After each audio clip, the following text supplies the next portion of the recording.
পুত্র রহিমকে বিয়ে করো, তাহলে তাহলে আমি তোমার পিতাকে মুক্ত করে দেব। না মা, আমি তোকে অনুরোধ করে বলছি মা, তোর এই পিতার জীবনের মায়া করে তোর জীবনকে তুই নষ্ট করিস নি মা, তুই এটা দিয়ে চলে যা।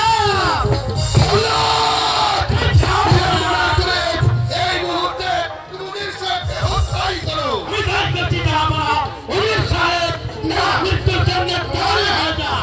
না, রাজি হোস নি মা। যাবো না।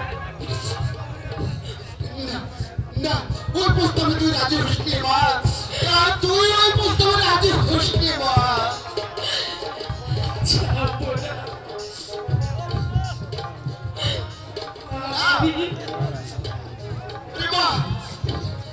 না, আমি আপনার প্রস্তাবে না। না।